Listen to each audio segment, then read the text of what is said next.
Okay, so this is our first coding tutorial where we will download a Jupyter notebook, bring it into our CryoCloud environment, and run it.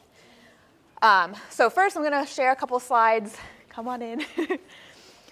So orientation to Earthdata Cloud access. Jeremy mentioned this in his presentation, but all of PACE data is in the Earthdata Cloud. So I just said that. Where is PACE data located? In the cloud. Specifically, it's an Amazon Web Service cloud that is physically in Oregon. It's in the AWS US West 2 region. And the PACE data within that cloud are located in cloud data storage buckets, otherwise known as S3 buckets. And so this is where the data is located. You need a different cloud that's in the same region to process the data, and that's what CryoCloud is. So even if there's some confusion, I think, like even in our lab, PACE data is in the cloud, but you still need a different type of cloud to process the data. Make sense? So how can I access PACE data that's in the cloud? How can I access PACE data that's in those S3 cloud storage buckets? So there's three options. You can do, I'm going to start with number 3. You can do the OBDAC file search, which maybe you're familiar with doing with MODIS or other NASA OBDAC data. You can use the level 3 and 4 browser, but you cannot use the level 1 and 2 browser. So RIP to this screen that maybe you're all familiar with. PACE is not there. You will no longer be using this to download level 1 and 2. But there's another, the screen, I should have had a screenshot of the global images that you can get from the level 3 and 4 browser. You can still use that. And then, so the first option there is the Earthdata Search OBDAC portal, and that's the one we'll be using today. So let's just go there really quick. This is the Earthdata Search. Looks like this. What I always do, I go to this Browse Portals selection, and I go down to OBDAC. So it has most of the DACs, it has other data sets, but if you click OBDAC, it's only the NASA ocean color data that you're looking for. You can, on the side here, filter, so you can do instruments. I just want OCI. You can do data format, or no, I don't want that. Processing levels, you want level 2, you can just look for level 2. And here, so we have PACE OCI level 2, AOP, apparent optical properties data. That's the RRS data. Maybe you're after. Version 2.0. So I don't even think version 1.0 is on here anymore. Is it someone? So yeah, 2 is the reprocessed data that we did about a month ago. So that's what's on here. So you can download it directly. You can, how do you do that? You can press it, and then you can press, if you scroll over here, it's kind of a small screen, but you can, like, once you scroll down, it shows you like what granule is where. So like, you can see how, like, okay, this one is that granule right there that's highlighted on the, right here. So that's a nice feature too. You can see, you can scroll through and see what file goes with what place in the map. And you can download it directly by pressing this button, pressing this, and it can download directly to your laptop. So I just did. And that's a netcdf file. You can pull that in to whatever you use. You can pull it into CDAS. You can pull it into your local Python or MATLAB or R, maybe. However you're maybe used to processing satellite imagery, you can still do that. But PACE data is larger, as we know. Yeah, PACE data is so big, and I'm running out of storage in my little laptop, you might be saying. Or PACE data is so big, and my laptop is having trouble processing it because it's not a, doesn't have that much processing power. And you might be saying, I want to process in the cloud. Well, lucky you now have access to CryoCloud forever, which is amazing, or for as long as CryoCloud is funded.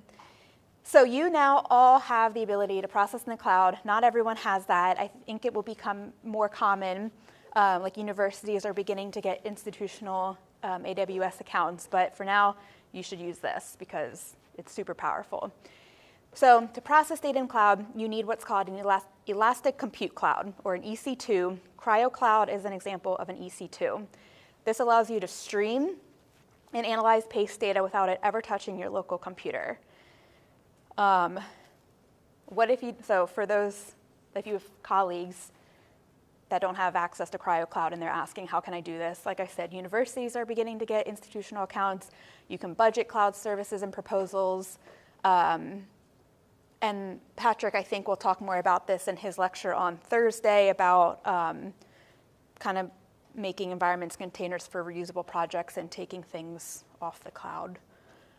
But you don't even have to worry about that. You guys don't, because you'll have CryoCloud forever, which is amazing.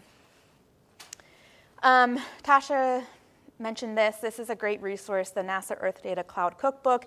It kind of defines all of these terms that I've been mentioning. Yeah, just if you're new to the cloud, I recommend going through this and just learning the new terminology, because it's new to pretty much all of us at this point. We're going to use the Earth Access Python library. So this is a Python library that people have started to search, download, or stream NASA Earth science data using just a few lines of code. So it pulls data from this cloud, where we were just at. Using Python, it pulls data from this Earthdata cloud. It is under active development, so if you run into an issue, you can submit issues on GitHub. If you have a suggestion, you can also contribute. So they have a contributing guide. If you have an idea and you want to contribute to their code, feel free to do that as well. But it's a really awesome library that we'll use just in a second to access data in a few lines of code. Okay, so let's do that. So on the website here, on the tutorials section, I'll give you guys a second to get there if you're not there. We're going to go to the Orientation to Earthdata Cloud Access, and then we're going to download locally that notebook. So press the little download icon. It should download locally. It's very small. And then you're going to go to your Jupyter lab. So hold on. I'll wait till everyone has downloaded it. So, yep. We're going to go to the website, right? Here's the website. Whatever. You enter the Jupyter book. On the left-hand side, you go to tutorials. We're doing the second one, Orientation to Earthdata Cloud Access, and you're going to press the download icon. So maybe give me a thumbs up if you have downloaded the notebook locally to your computer. Okay, most people, 30 more seconds to get there. Okay, I'm going to move on. So now that you have that downloaded, you're going to go to your Jupyter Hub. If you are in the normal Python environment, when at the login page, stop your kernel, log out, and then I'll just do it. Let's just all do it, I guess, to make sure we're all in the same one. So go to that hub control panel, stop my server, and then log out. And then you're going to log back in. You're going to go down, select the Pace Hack Week option, and then start. Okay? So give me a thumbs up when you're in the Pace Hack Week environment. Cool. Some of people over here, thumbs up if you're there. It sometimes takes a while to load. Can I ask why we have to log out? Just in case people were on the the first Python environment, I wanted to make sure everyone was in the Pace Hack Week. But when you stop the server, doesn't that take you out of it? Yeah. And then we log back into the Pace one. You didn't really need to log out. Oh. Right, okay, that's right. What did I have to do? You had to shut down your server, but you didn't need to. Oh, I didn't have to log out. Yeah. Okay. Sure. I don't know why I did that. Okay, so now that you're here, we're gonna, you probably have less folders here. Go ahead and make a new folder and label it tutorials. And this is where you're gonna upload all the tutorials that we use this week. So you can right click, or you can do the plus sign, no, you can't. You can do maybe file, new. No, you can't do that either. Just right click and make a new folder. Oh, right here. You can click that. Yeah. So new folder, tutorials, click into that, and then press the upload button here and find wherever you downloaded it, that notebook. And it will upload in that new folder. So give me a thumbs up when you've done that. Awesome. Awesome. Good job, Jeremy. You were so proud.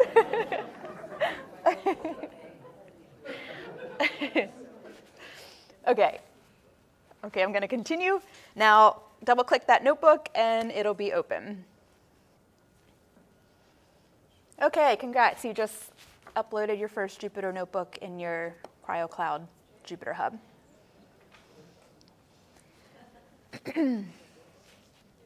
Okay, so let's go through it. I'm going to pull this over here so you can maybe see me better because I'm short. Okay, maybe you guys can't see me, but. Okay, so here's the notebook. So in this notebook, all of our notebooks, by the way, we're kind of structuring them the same. So they all start with a summary, well, the title, the tutorial lead, a summary, learning objectives, contents, and then we label each section. And remember, Tasha showed you how to go to contents over here. So you can see kind of like the outline of the notebook on the left-hand side. So briefly, in this notebook, we will use the Earth Access package to search for OCI products under NASA Earthdata. In short, Earth Access can authenticate using an Earthdata login. So hopefully you all have created an Earthdata login. It makes search easier. It provides a streamlined way to load data into Xarray, which is another Python library we're going to use for this tutorial. For more information, it has the doc file, the doc site. Okay, and then the learning objectives. At the end of this notebook, you'll know how to store your NASA Earthdata login credentials with Earth Access. You'll use Earth Access to search for OCI data using different search filters, and you'll learn how to download OCI data, but only when you need to. Okay, so setup, and I'm going to run through this notebook with you because it's quick and you can just follow along. So the first chunk here are our library packages that we're going to be using in this notebook. So you can go ahead and press the play button up there, or whatever command, shift enter, and that runs the code. And you know the code is running when this number changes to a star or an asterisk. So I'll do it again. Well, it was quicker, but when it's done, that's a number, and then up here to this kernel, it's solid when it's running, it's empty when it's finished. That's another way to know when your kernel is, when your chunks are running. Okay, so those are the packages. Next, we're going to do the NASA Earthdata authentication.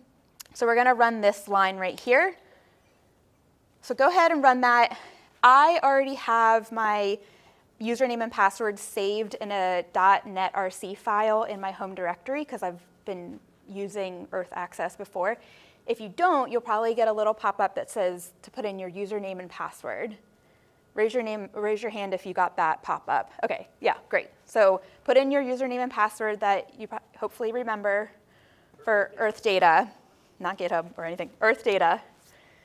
And when you run this line, persist equals true, it saves those environmental variables within a .netrc file. And I'll show you where that is, just in case you're interested. If you go to your home directory, so press the folder icon right here, do view, show hidden files. It's right here. Oh, I'm not going to click it because then you can see my username and password. What? We wanted to see that. It's kind of embarrassing. I think you've all seen it. What? Is it password? No. It's like the password I made when I was like 7, and I still use it. Okay, so that's where it is, yeah? Will it tell you if you got your password wrong? Yes. Okay. Yeah, it won't let you log in. Okay. It'll re-ask. So good job, I guess you got it right. Yeah. Okay. Okay, cool. So, and you never have to do that again. So those credentials are saved in that netrc file. When you run this line, you won't ever have to put in your username and password again because it's saved. It's saved now. Okay, now we're going to search for data. So we're going to use this function within Earthaccess. So you see earthaccess.search datasets, which accepts an instrument filter as an easy way to get started. So go ahead and run that line. And we're doing instrument equals OCI. And then run the next chunk, and it says it's a little for loop. For each item in results, print the item summary, within the item summary, the short name. And these are the short names for every single OCI data file within the Earthdata cloud. So you see you have PACE OCI level 0, level 1A, level 1B, level 1C, level 2, level 3, all the way to level 3 mapped. And you see that the different suites. So there's AOP suites, apparent optical properties. Yes?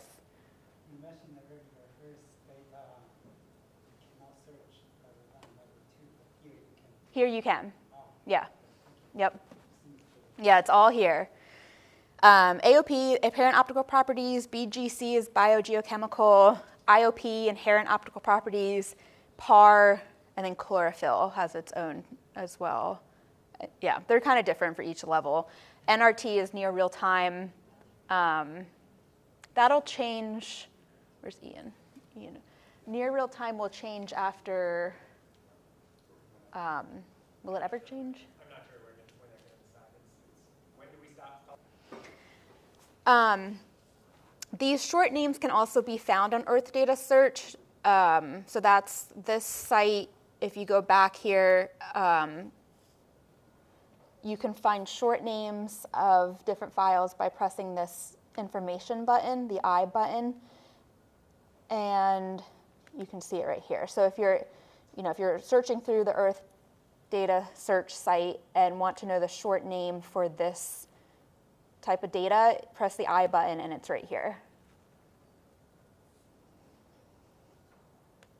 Okay. So now we'll use the search data function to find granules within a collection. Let's use the short name for the PACE OCI level 2 near real-time product for biogeochemical properties. So that's PACE OCI level 2 BGC NRT. And we can use the count argument to limit the number of granules whose metadata is returned and stored in the results list. So this results will only be one granule with this search filter. So let's run that. And then if you want to add a new chunk, you press this plus button. You can quickly, to see what we're doing, type out results. And this is what we just saved with that search data. We can also refine our search by passing more parameters that describe the spatiotemporal domain of our use case. So we will use the temporal parameter, we'll use the bounding box parameter, and we'll use the cloud cover parameter. So up here is where we define those three, so we'll run that. We're going to get data from the time July 1st to July 31st. The B box, bounding box, is the Chesapeake Bay, so we'll get any data that overlaps the Chesapeake Bay bounding box, and we'll say, give me any data that has 50% or less clouds. So let's run the next chunk.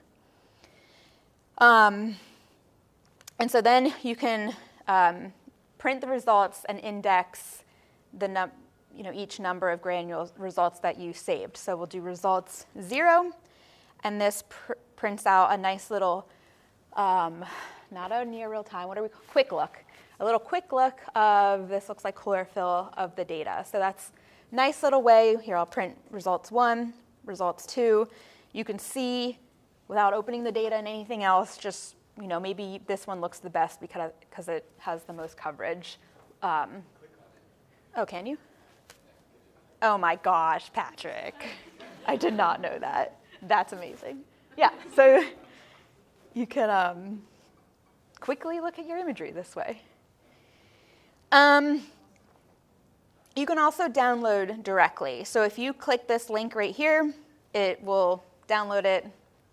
Usually on my laptop, it gives me a little pop-up window, but it can download the netcdf file directly here to your local computer. So it's taking it off the cloud, downloading it to your local laptop.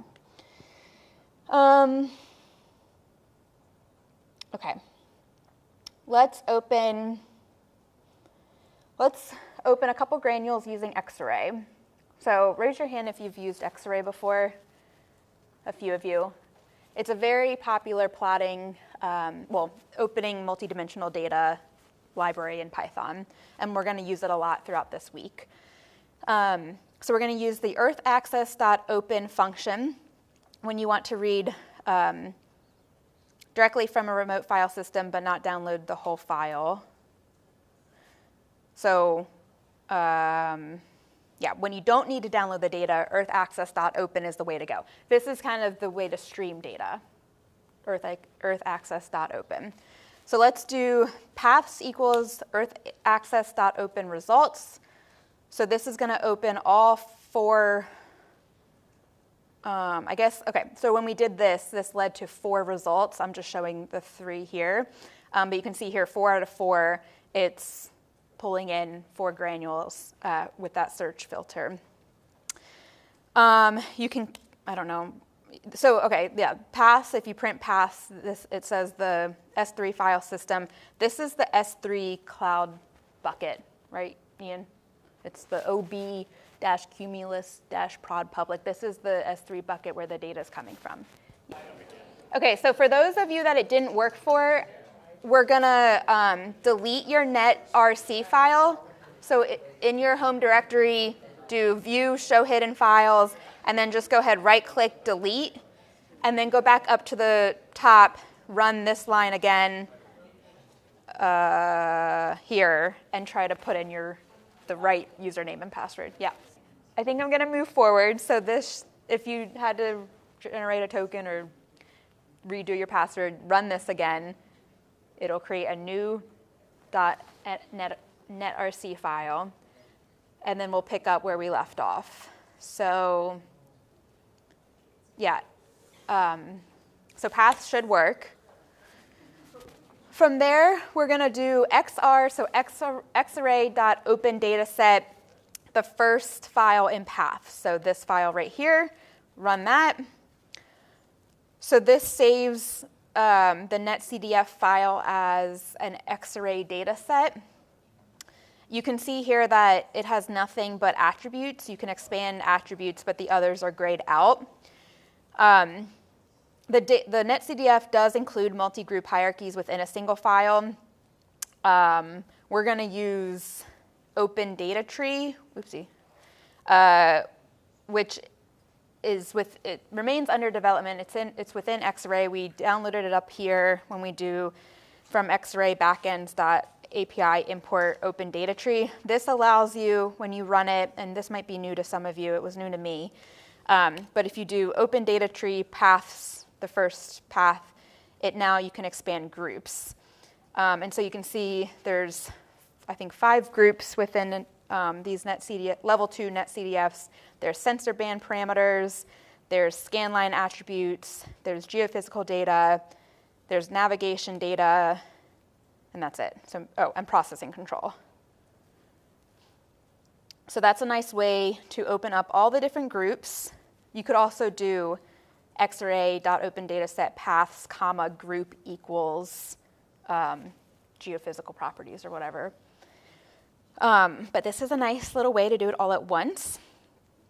I forget what this does. Oh, this is cool too.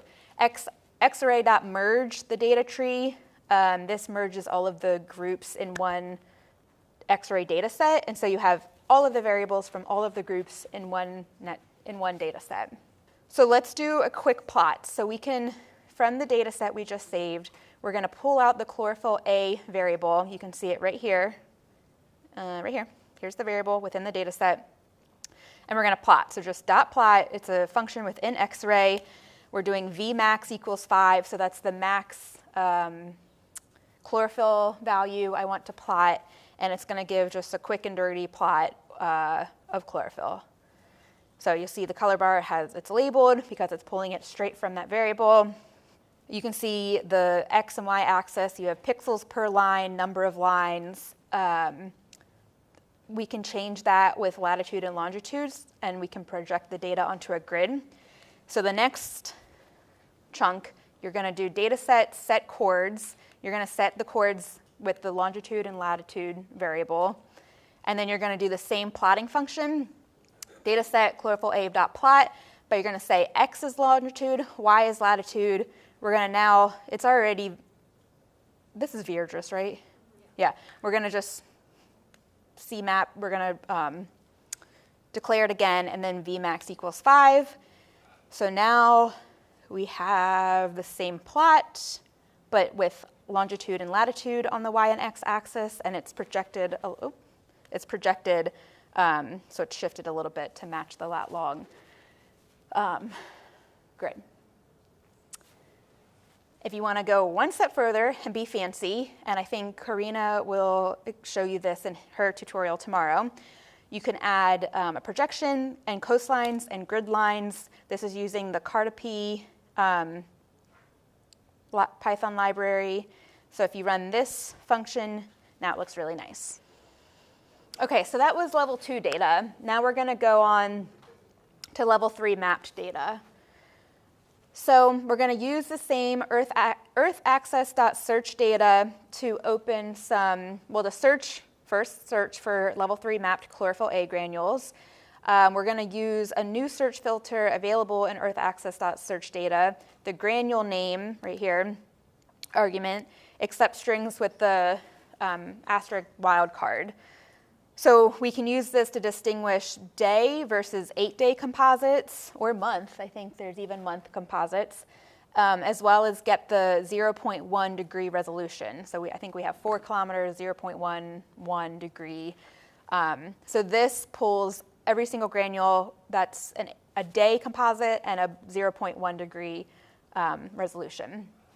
So let's run, okay, so the search data runs that, and then earthaccess.open, is it .open? I thought it was open. I guess it is. Hold on. No. No. Open. It is open. Okay. Sorry. I don't know why that looked weird. Earthaccess.open to open the results. So they are saved in this paths variable. There's 13. So you can see 13 out of 13 streamed. We didn't really download them. They're within our notebook. And then we're going to use X-ray open data set to open the first one. So here it is. You can see the dimensions, coordinates, data variables.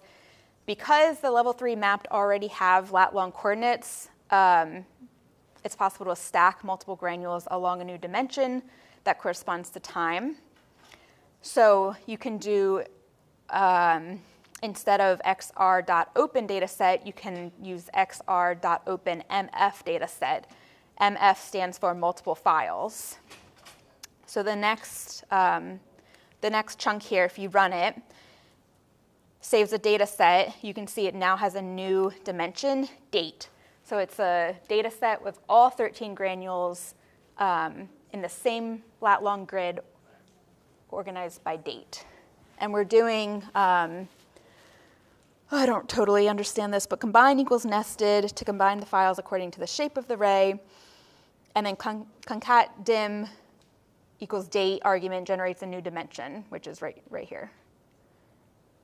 Okay, so that's a powerful method. If you want to do a time series, you can pull out, each of the date and plot, or do some time plots.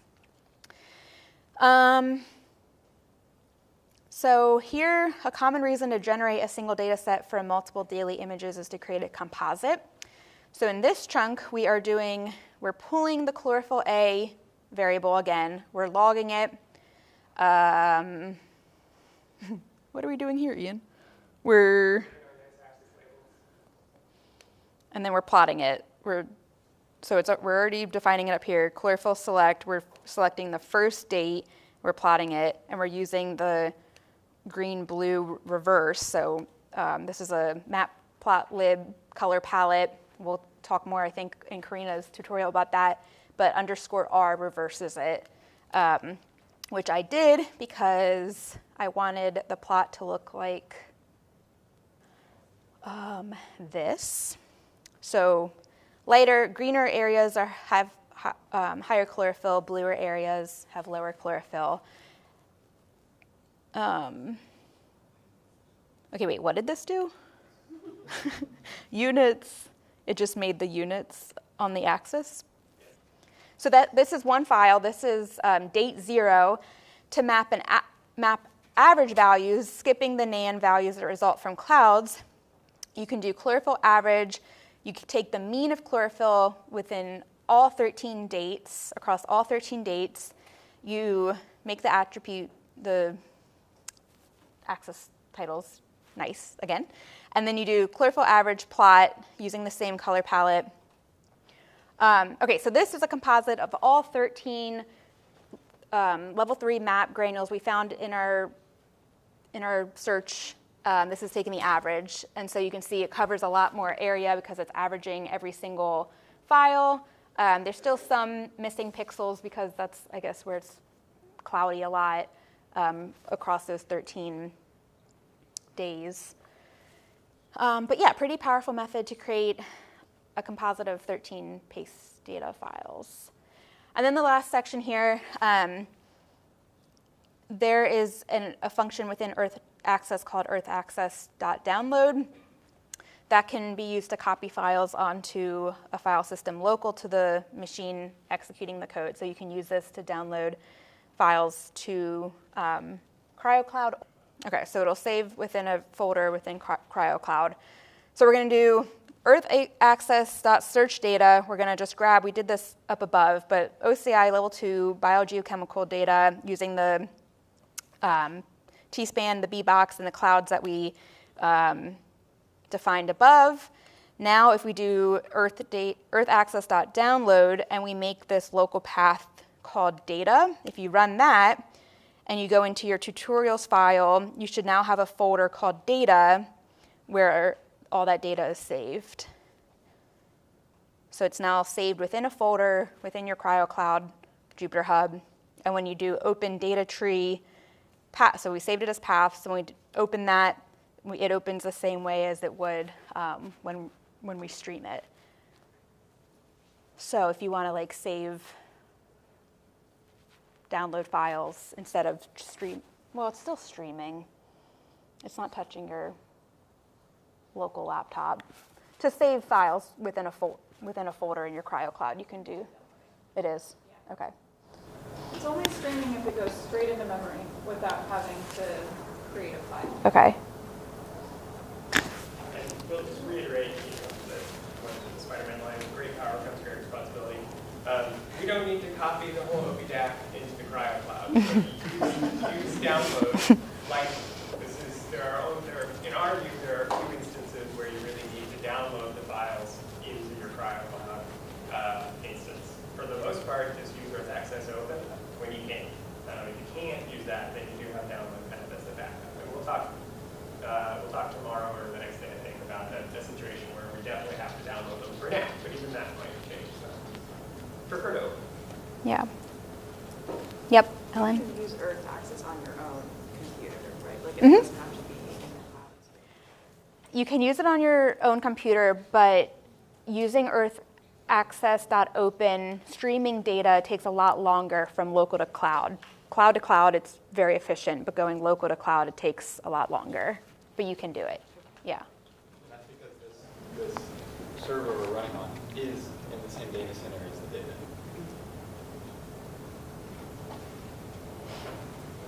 Any other questions? So why does the level 2 data is not a daily data? It is daily data. But the level 3 is daily Level data. 3 can be daily or 8-day or monthly composites. But there's also daily level 3 data, but then there's composites you can download that are already composited.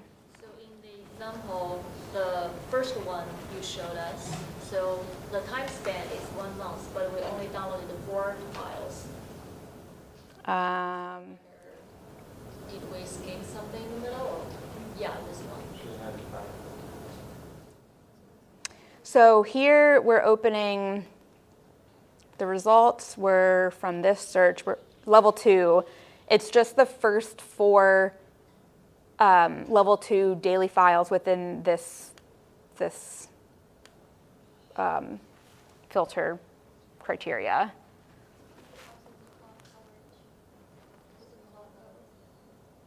So there's only 4. Yeah, there's only 4 granules, OCI level 2, BGC, from these dates that overlap Chesapeake Bay that have 50% clouds. There's only 4 that exists. Yeah. Any other questions? Yes. The composition of the data. What happens when there's data overlapped or when this is not possible?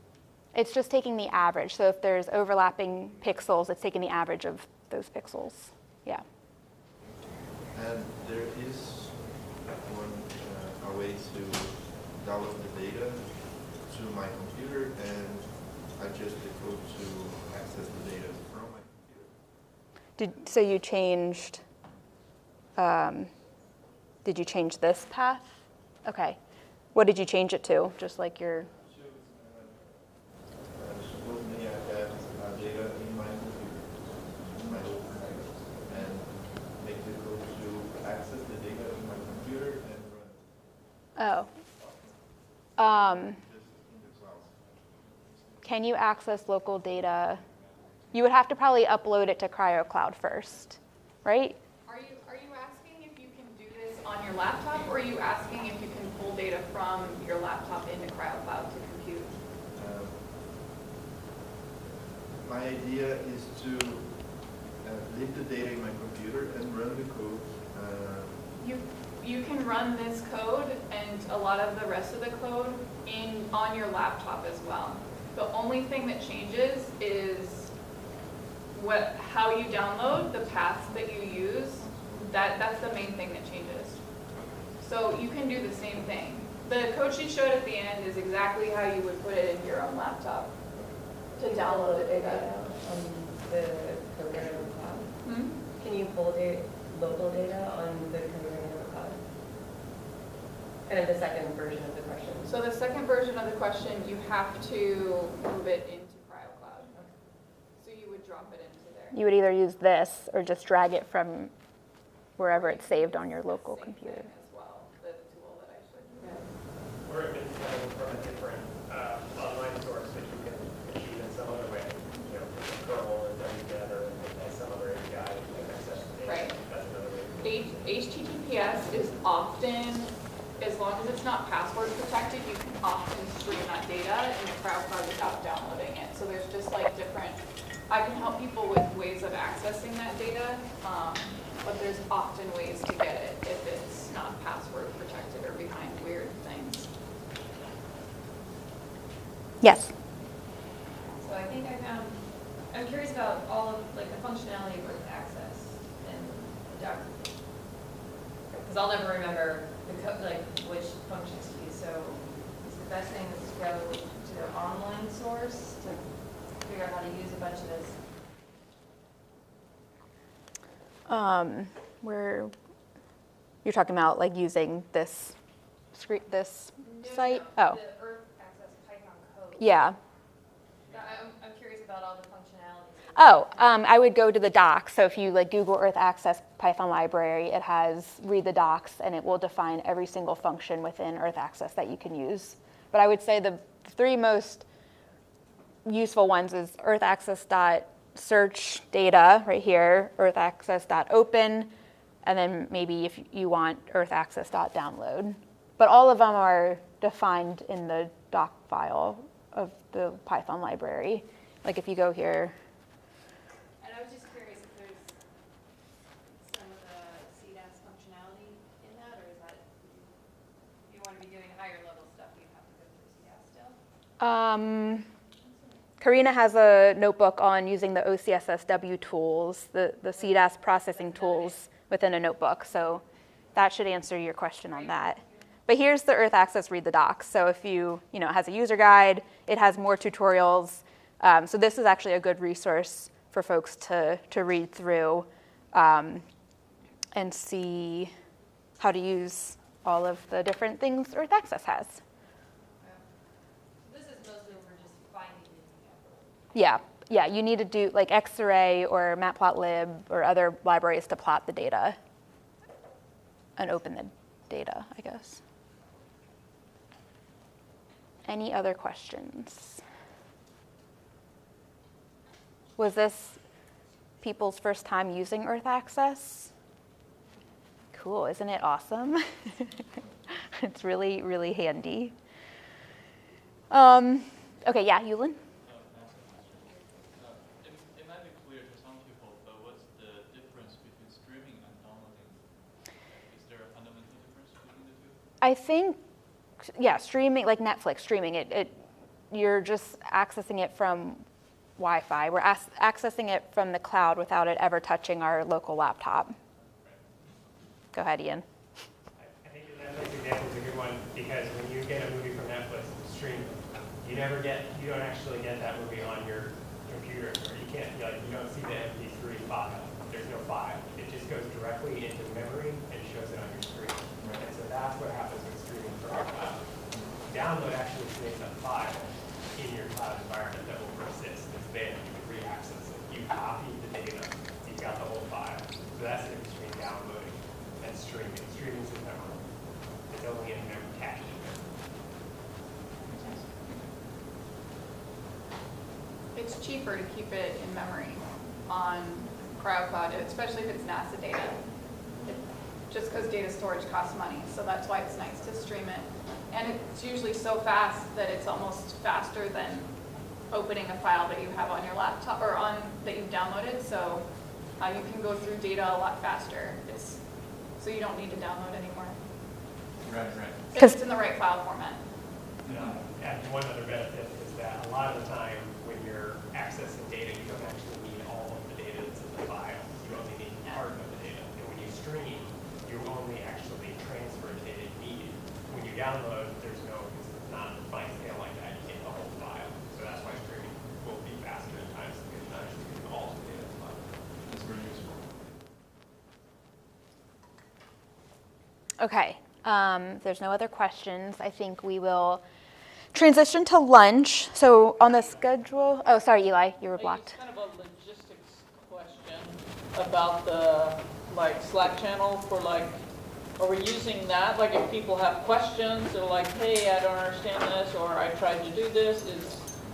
Do we have are we using a special channel besides just the general Pace Hack Week one for questions? I think, I was going to try to mention this too, so good timing. I think before we go, you can also see an opportunity to get us on this CrowdCloud Slack. So that is going to be the best channel for, I would say, any communication at all. There's a Pace Hack Week channel in there, and I'm going to be monitoring it on my phone. So even if the question is, where's lunch, where's the bar, just, go ahead and put it on the Slack channel. If it's also about coding, put it in there. We'll sort it out. It's a great place for sort of just live feedback from everybody in the community. It's the easiest way for us all to have something where we can just really talk on. So I highly recommend jumping on that Slack channel. I have my notifications turned on. I think some of the other mentors do as well. So we'll try to see it as fast as we can and respond as quickly. And so let us know if you're not able to find the Slack stuff. The directions should be on the website here. Slack. Here's the link.